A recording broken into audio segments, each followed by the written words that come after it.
Olá, amada igreja, é bom estarmos juntos para darmos aí sequência, aprendermos mais sobre a palavra de Deus, ouvimos uma palavra que fortalece nosso coração, que vai nos nutrir. Nós, igrejas, precisamos ser fortalecidos, precisamos de força, precisamos ser fortalecidos na verdade. E só a verdade, ela vai nos manter de pé nesses últimos dias.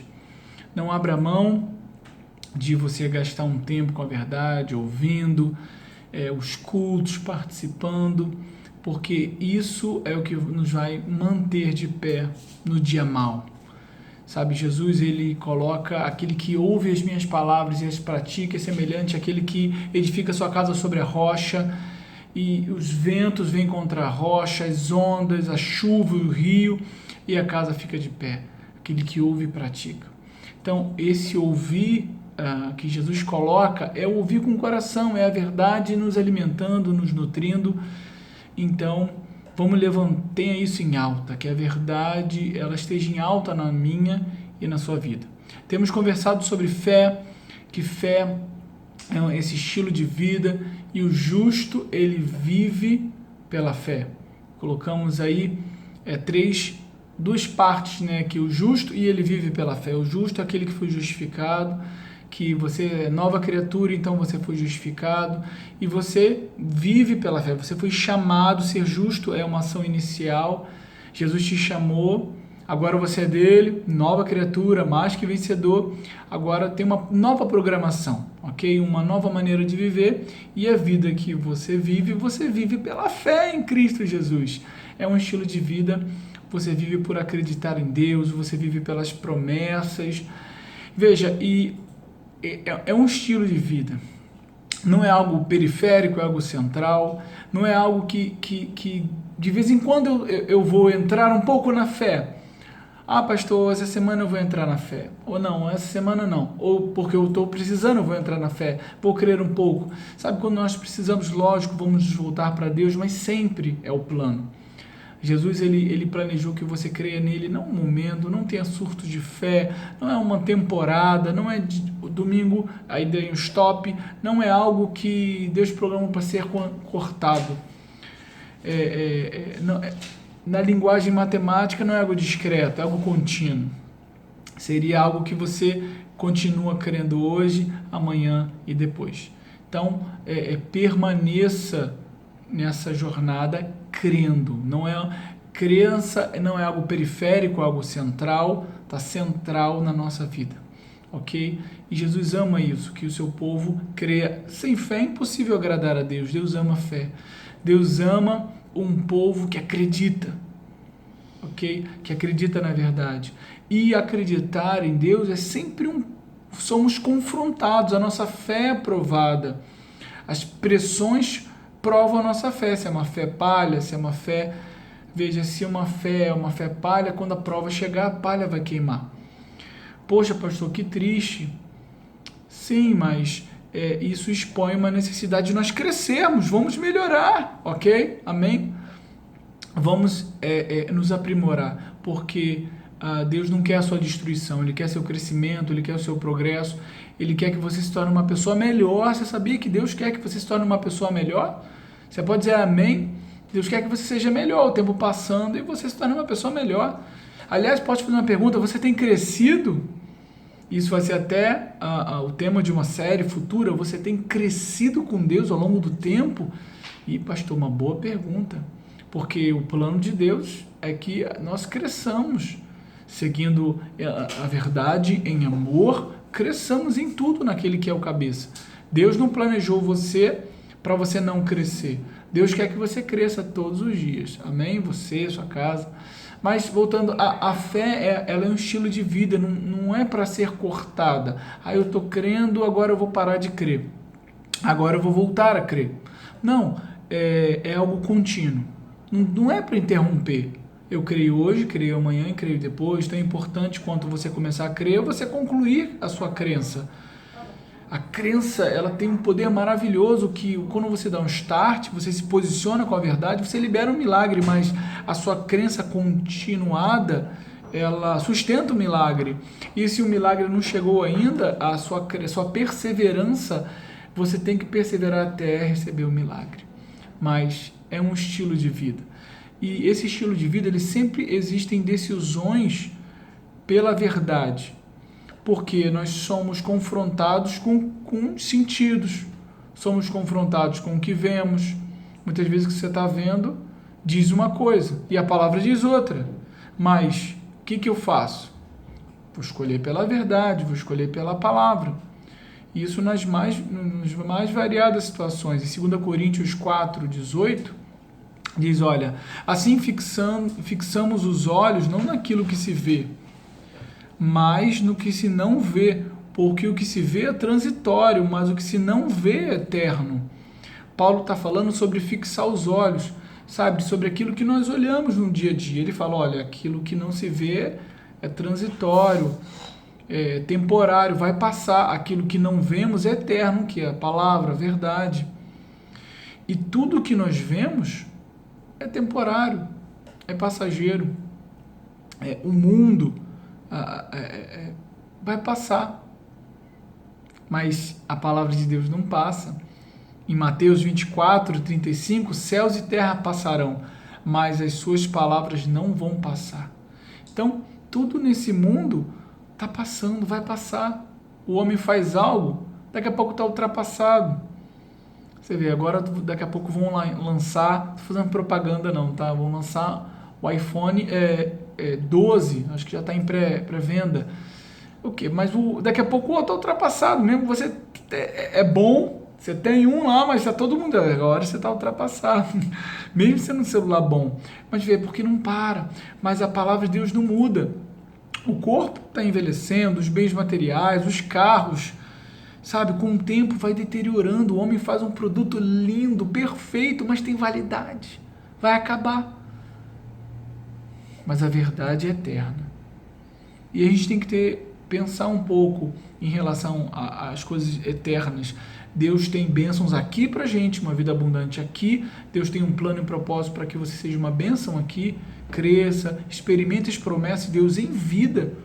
Jesus declarou que aquele que abre mão, deixa pai e mãe, receberá ainda em vida 100 vezes mais, cêntuplo. Então Deus tem recompensa em vida, mas a gente precisa avaliar a questão eterna, porque nossa vida aqui é temporária e nós temos a eternidade para passar com Deus. Amém? Nossas escolhas aqui vão fazer diferença até lá com o Senhor. Então, vamos valorizar questões eternas, a verdade, a palavra, que não muda. Então, mas o reino de Deus, ele avança, ok? As coisas do lado de fora, nosso corpo, ele está deteriorando, ok? Mas o nosso homem interior, ele cresce. O nosso homem interior, ele é eterno, não muda, ok? Quer dizer, ele tem que crescer. Eu perguntei, né? Você tem crescido no início? Isso aí vai ser uma série futura, mas Deus nos chama para crescer por dentro, ok? Um homem exterior, ele se corrompe, ele se deteriora, mas interiormente, o homem exterior, mas o homem interior, ele é renovado de dia e dia. As promessas de Deus não mudam, sabe? Legislações mudam, contratos mudam. Eu tenho uma situação particular na minha vida que estou fazendo uma modificação de contrato, muda. Mas o contrato que Deus estabeleceu lá na cruz do Calvário não muda. A aliança de Deus para nos abençoar, o sangue do Cordeiro, que tem perdão para mim e para você, não muda. Pessoas podem mudar, ok? Pessoas podem até nos decepcionar, mas Deus, ele não nos decepciona. Aliás, ele é a fonte de todo o amor para que a gente tenha bons relacionamentos. Ele é a fonte de todas as coisas. No final eu vou mencionar um pouquinho sobre relacionamento. Mas veja, as coisas mudam, mas para aqueles que acreditam até o final, vamos experimentar as realizações das promessas, ok? Se você crê na verdade e ficar firme até o final, vamos experimentar as realizações das promessas.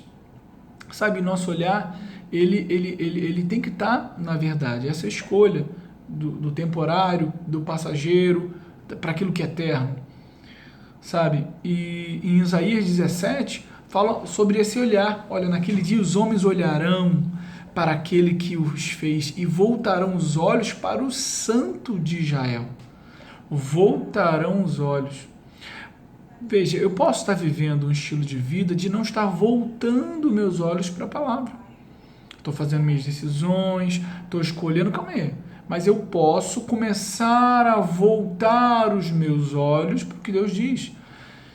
Gente, ele tem que estar em primeiro lugar. Deus tem que estar em primeiro lugar. Você pode declarar, Deus tem que estar em primeiro lugar.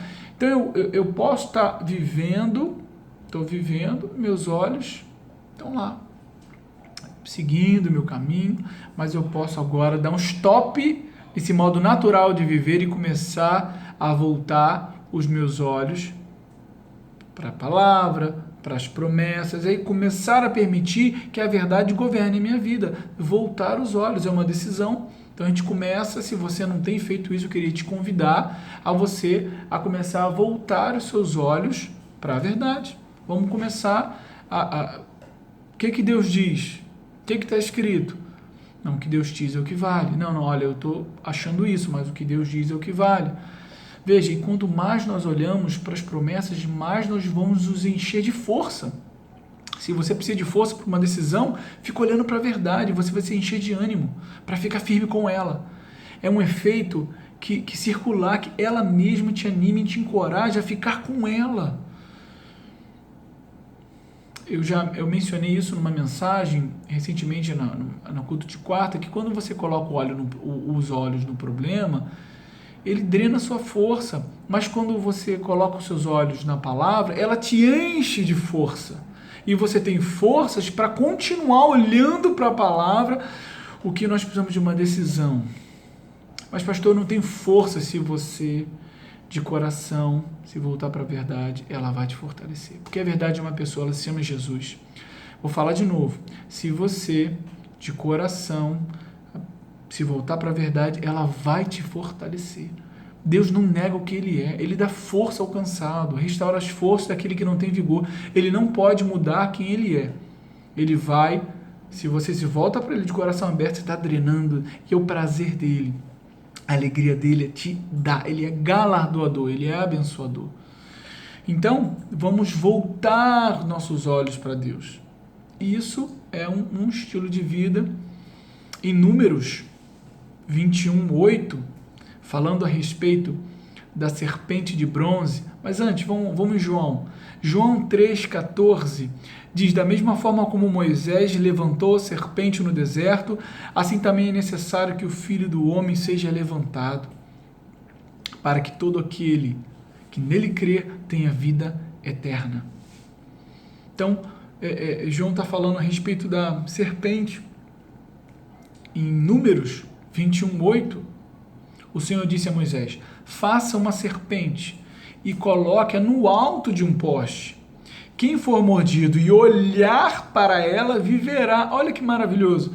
Aquele que olhar para ela. Exatamente o que a gente está conversando. Olhando para as coisas eternas, não temporárias. A temporária passa, a eterna permanece para sempre.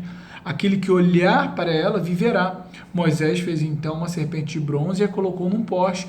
Quando alguém era mordido por uma serpente e olhava para a serpente de bronze, permanecia vivo.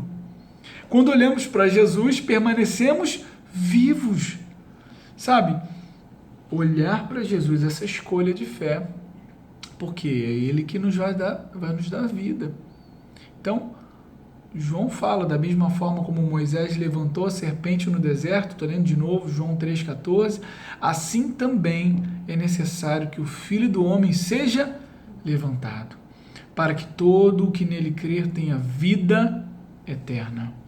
Sabe, para ele ser levantado, ele tem que ter o destaque. Nós fazemos esse exercício de levantar Jesus na nossa vida. Sabe quando algo está esquecido?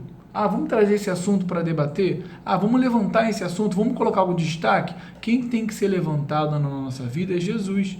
Mas veja, nós fazemos isso. João falou, olha, é necessário que o Filho do Homem seja levantado. Veja, ele quer crescer na sua vida, mas nós temos que levantá-lo na nossa vida. Nós temos que colocá-lo ele em destaque. Deus disse para Moisés, faça uma serpente e coloque-a no alto. Sabe, nós temos que colocar Jesus no alto. Ele já está no trono, ele é Senhor do universo, mas e na nossa vida? Ele é Senhor? Então ele espera a sua escolha. Ok? Em Mateus, então, continua com os olhos em Cristo. Dele, olha, e algo maravilhoso, que dele vinha a cura. Quando a pessoa olhava para a serpente, elas eram curadas. Porque Jesus é aquele que nos sara. Sabe, ele tem que ser levantado na nossa vida. Levantado no nosso trabalho, levantado nas nossas conversas, levantado nas nossas decisões, levantado nos momentos difíceis, em todos os momentos.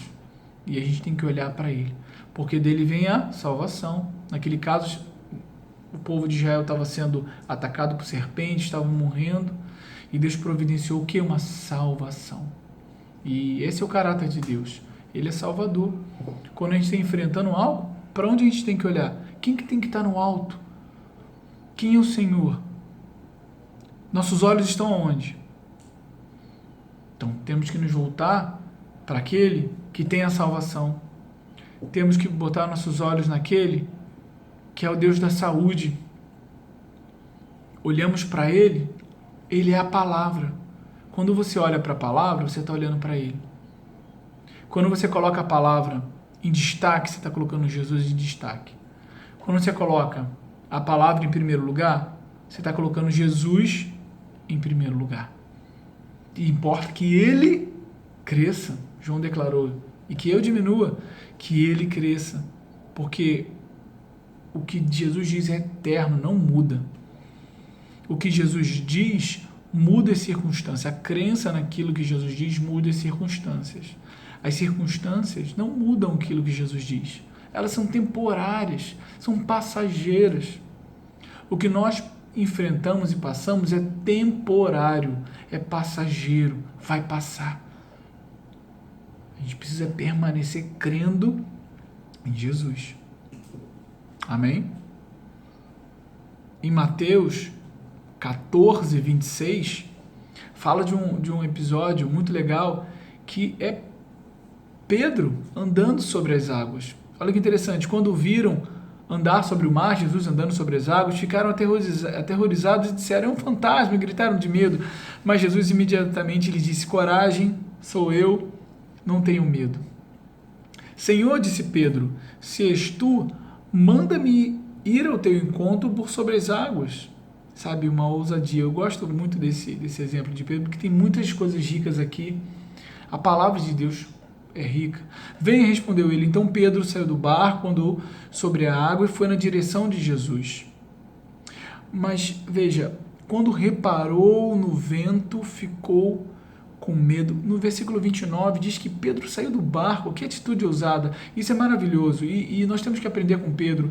Botar o pé para fora da água foi uma atitude de fé maravilhosa. Que atitude de fé. Sabe, que atitude. Ele não ligou pro natural. A gravidade diz que ele iria afundar, ele não se guiou pela gravidade, ele não se guiou pelo conhecimento dele, que a água, a densidade dela ia fazer ele afundar na hora, mas ele não se guiou por isso, ele teve uma atitude. Então, a atitude de Pedro, com base numa verdade, gerou um milagre. Então, guarda isso. A atitude de fé, com base na verdade, gera um milagre. Pode ser que ele se manifeste na hora ou não, mas veja, gera um milagre. Então, a atitude de Pedro gerou um milagre. Versículo 30. Mas quando reparou no vento, ficou com medo e começando a afundar, gritou, salva-me. Imediatamente Jesus estendeu a mão e o segurou e disse, homem de pequena fé, por que você duvidou? Veja, a atitude de fé gerou um milagre, mas o permanecer olhando para Jesus ia sustentar o milagre. Então, Deus, ele quer que nós tenhamos uma atitude de fé que gere milagre. E ele teve uma atitude de fé, colocou o pé para fora da água, mas o permanecer olhando para Jesus faria com que aquele milagre fosse sustentado. Sabe, você começou a crer, maravilhoso, só que não é para interromper. É para continuar crendo. Você olhou para Jesus? Continue olhando, porque só assim o milagre é sustentado. Andar sobre as águas tem que permanecer, não olhando para a tempestade, mas olhando para Jesus. Sabe, a nossa fé, ela não é temporária, ela é contínua. Sabe, não é uma questão de eu creio, talvez eu creia. Não, eu creio, não tem meio do caminho. Eu creio na verdade. Não pare de crer, continua firme na verdade, olhando para Jesus. As distrações, elas tiram a nossa força. As distrações, essa distração de Pedro de tirar os olhos de Jesus fez ele afundar. Olhar para Jesus faz com que ele continue. Milagre, milagre, milagre. Sabe por quê? Porque sempre a nossa mente vai começar a questionar o natural. Calma aí, como assim? Como assim? Como é que você está andando? O que você está fazendo? Você está fazendo isso? Todo mundo está dizendo para não fazer. Porque você está no seu coração, você está agindo em fé. Como é que você está agindo assim? Você está comprando? Você está fazendo isso? Você está doido? Não faz isso. Mas o que vai permanecer? A sua fé viva em continuar fazendo. Como é que você está ofertando isso? Como é que você está fazendo isso? O que vai cultivar essa atitude viva no seu coração? Vai te proteger de tantas pressões e da mente que diz que não pode, que você não consegue. É o permanecer olhando para Jesus. Porque Deus não quer que você nade e pare na praia. Ou seja, perto da praia. Deus quer que você conclua. Não tem esse ditado, nadar e ficou na praia, né? Não, a ideia é que você continue e chegue até o final. Chegue até o final. Amém? É isso aí.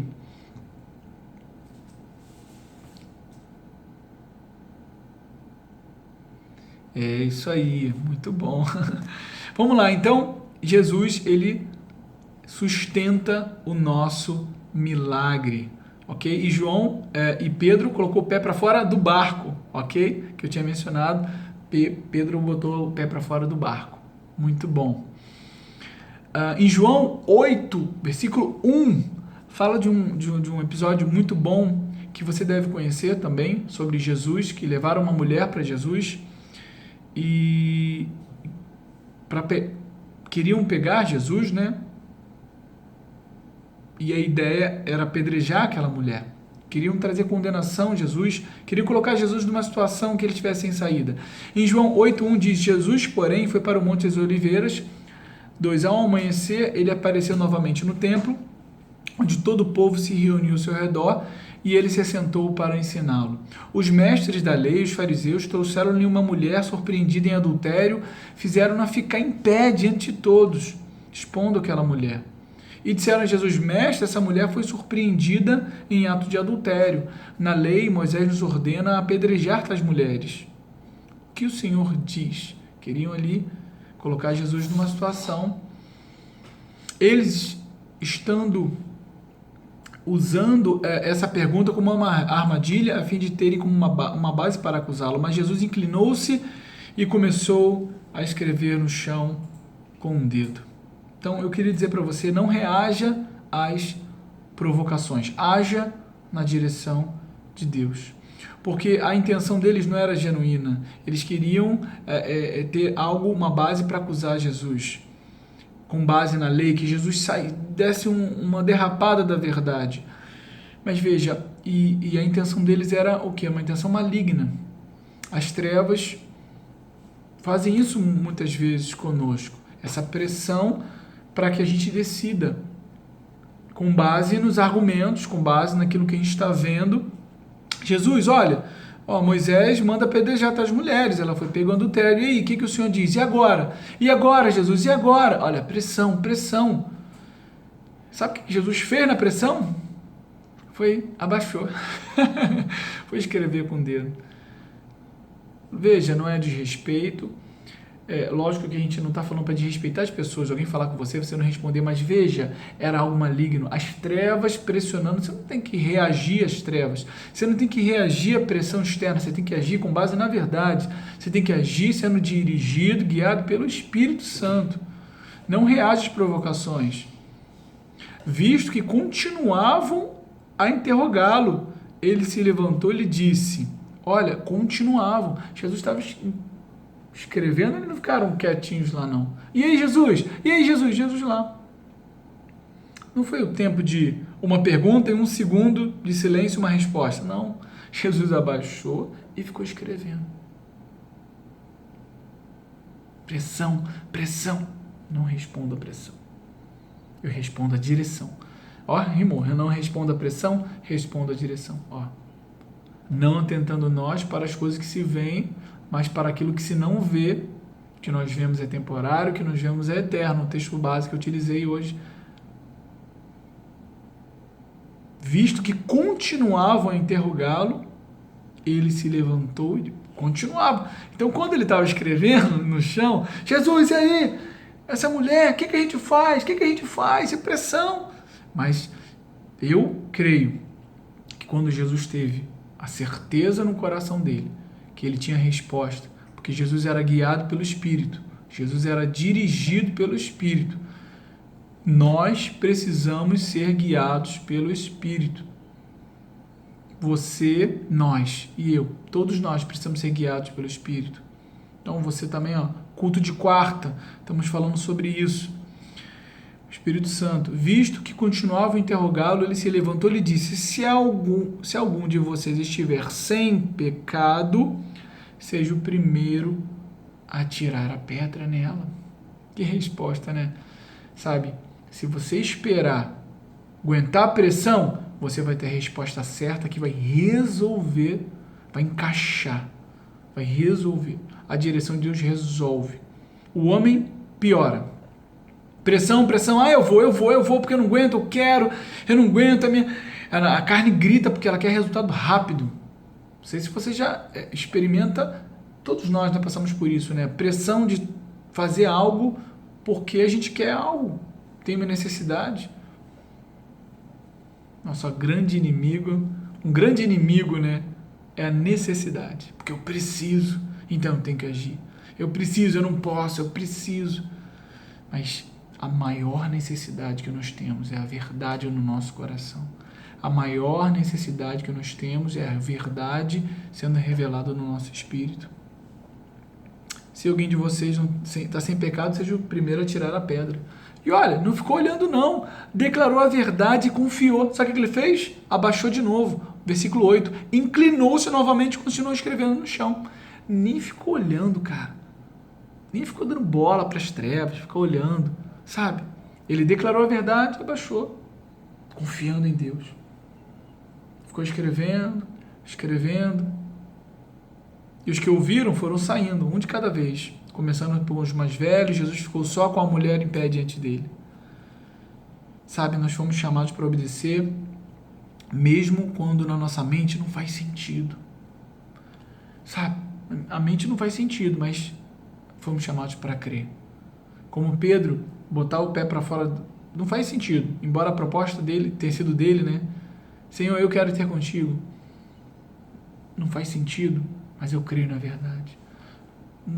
Nos deparamos muitas vezes com isso. Deus coloca no meu coração, Deus coloca no seu coração, mas na nossa mente não faz sentido. Mas confia na palavra de Deus. Jesus confiou na palavra de Deus, deu para ele. Aquele que não tem pecado, tira a primeira pedra. Ele acreditava na palavra do Espírito. Ele acreditava, resolveu. A mente, às vezes, sua mente pode dizer, não faz sentido fazer isso. Cara, você tem certeza no teu espírito, você tem certeza. Então, vai. Você vai ter uma experiência, você vai vendo outras situações. Você, caramba, que vida maravilhosa Deus tem para mim, para você. Então, Deus, eu queria finalizar declarando que nosso Deus é um Deus de perdão. Deus é um Deus de restauração. Sabe, aquela mulher olhou para Jesus, Jesus disse, cadê os teus acusadores? Ninguém te condenou? E ela disse, não, Senhor. Aquela mulher se converteu na hora. Não, Senhor. Ela declarou, Jesus, tu és Senhor. Foi tão impactante o amor de Deus que transformou a vida daquela mulher. E ela declarou, Jesus, tu és meu Senhor. E ele declarou, vai, não peques mais. Sabe, Jesus, ele é um Deus de restauração, ele é um Deus de perdão. Sabe, é ele que sustenta a nossa casa. Sabe, e o amor dele por nós. Sabe, casamentos são iniciados e são sustentados por ele. Você teve uma atitude de fé, você casou. O que sustenta o casamento? Permanecer olhando para Jesus. Você recebeu um emprego, Deus te deu um emprego. O que sustenta o emprego? Permanecer olhando para Jesus e faz crescer no emprego. Desafios. Como é que você vai sustentar desafios? Porque Deus coloca olhando para Jesus, isso vai ser sustentado. Criação de filhos. Pastor, tive filhos. Que maravilha, mas agora tem que criar e com excelência, com amor, com dedicação, permanecendo olhando para Jesus. Meu casamento iniciou, é difícil, pastor, permanecendo olhando para Jesus, porque vai se tornar mais vivo, mais vibrante, mais dinâmico e cheio de vida. Amém? Então, guarda essa palavra, não atentando nós para as coisas que se veem, mas para aquilo que não vemos. O que nós vemos é temporário. Deixa eu ler novamente o verso. Assim, fixamos os olhos, não naquilo que se vê, mas no que se não vê. Pois o que se vê é transitório, mas o que se não vê é eterno. Ok? Pai, muito obrigado, Senhor, porque a Tua palavra não muda. Ela é a verdade, confiamos na Tua verdade, ó Deus, e ela é esse nosso guia, nossa direção. Queremos tirar os olhos daquilo que não dá esperança, Pai. Queremos colocar os nossos olhos em Ti, queremos que o Senhor seja levantado, queremos que o Senhor seja colocado em destaque, queremos começar crendo e continuar crendo e olhando para Ti, tirando os olhos daquilo que não traz esperança, que drena a nossa força. Mas nós não queremos reagir aos problemas, reagir às pressões, mas mesmo muitas vezes sem entender, num ponto de vista natural e lógico, mas crendo na Tua verdade. Crendo que o Senhor nos conduz para o melhor, aos passos verdejantes, águas tranquilas, crendo que aquele que começou boa obra, Ele é fiel para completar. Aquele que começou a trabalhar no nosso coração, aquele que tem tudo sob o controle, aquele que tem o controle da nossa vida, e nós nos entregamos, nós nos rendemos a essa condução, nos rendemos a esse controle, a essa direção, porque nós confiamos que o Senhor tem o melhor para nós, para a sua igreja. Muito obrigado, Pai, porque teu plano é maior e melhor. Confiamos em Ti, Deus, em nome de Jesus. Confiamos na Tua direção, confiamos na Tua força, confiamos na Tua inspiração, Pai, em nome de Jesus. Amém. Então, amada igreja, um grande abraço, tudo de bom. É isso aí, uma ótima semana para você.